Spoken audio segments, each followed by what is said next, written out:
Alors effectivement, on s'est concentré sur le calendrier et on a vu ce match entre Liverpool et Arsenal samedi. On va se concentrer sur ces deux équipes-là finalement, Philippe, parce que bon, Aston Villa réalise une saison époustouflante, mais si on devait miser tout notre PEL, peut-être qu'on les mettrait davantage sur les Gunners et sur les Reds que sur les Villains.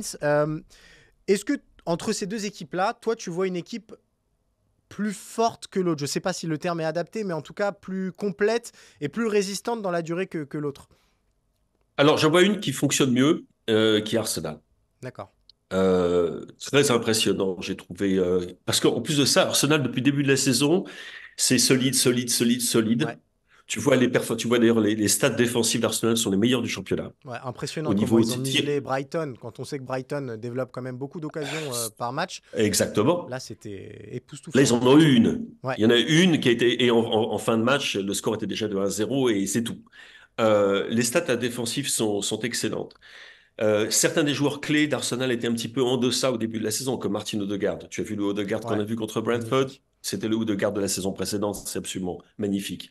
Declan Rice est aussi bon que ce qu'on pouvait espérer, Ouais, voire meilleur. c'est ça, Ce qui me exactement. fait penser comme, ce qui me fait penser quand même que l'Angleterre avec Jude Bellingham et Declan Rice à l'Euro 2024, on aura l'occasion d'en parler l'année Oui, prochaine. Mais si jamais ils font pas un coup et qu'ils nous disent, oh, notre milieu de terrain est une zone problématique, là, je pense qu'on peut peut-être pouvoir commencer à leur dire, les gars, arrêtez.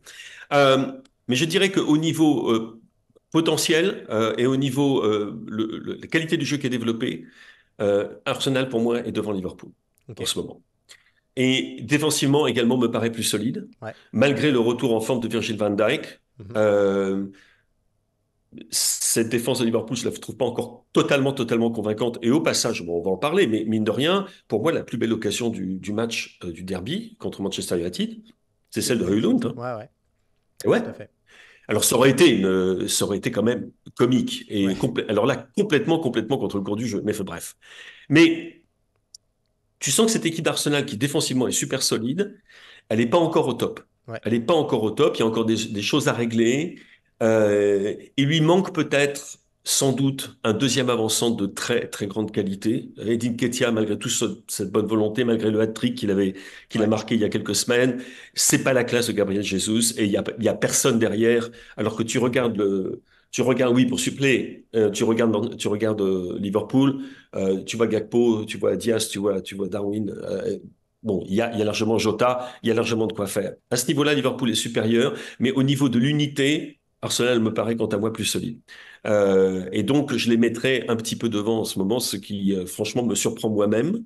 Ouais. Mais, et franchement, si jamais je dis ça, c'est parce que c'est à cause de la progression de certains joueurs qui continuent.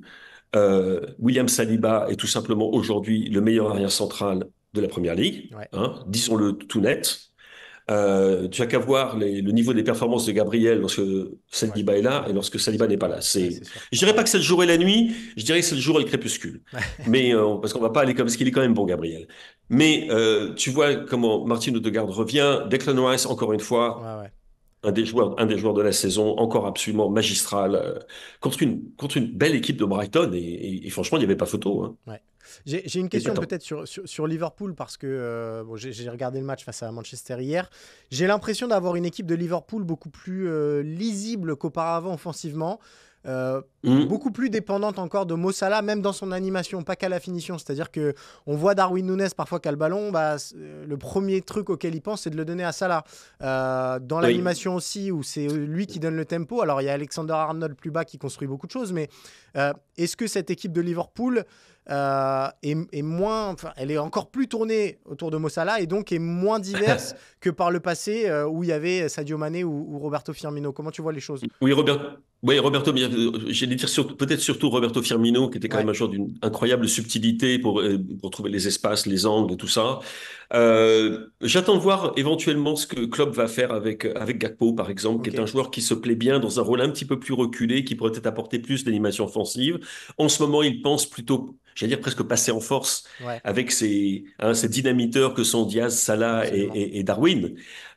Il leur manque toujours un petit peu de créativité dans l'entrejeu. Ça, c'est pas nouveau, on le Ouais, sait. Même si ce boss-là est une vraie réussite, même si McAllister c'est très bon, il y a malgré tout, ils n'ont pas un Martin Odegaard, ouais. ils n'ont pas un Bernardo Silva, hein, ils n'ont pas un Kevin De Bruyne.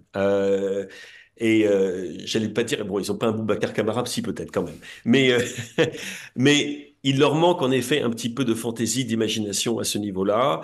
Euh, Est-ce qu'ils sont encore plus dépendants sur Mo Salah?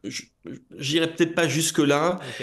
Je dirais que aussi que l'absence de Andy Robertson Ouais, ça pèse est quand aussi, même c'est sûr. Ouais. qui est quand même un joueur qui fait la différence. Ça pèse. Euh, Ils sont encore en phase de transition. Ils ont un milieu de terrain complètement nouveau par Ouais, rapport à ouais, c'est celui vrai. des années précédentes, hein, et il faut s'y faire. Mais malgré tout, regarde, ils sont là en haut, enfin presque en haut Ouais. du classement. Donc c'est vrai, il y a toujours une sale indépendance, mais comment veux-tu faire autrement quand tu as un tel joueur? De toute façon, c'est un problème de riche, hein, d'avoir une sale indépendance. Mais j'avoue que je partage un petit peu ton point de vue, mon cher Cyril.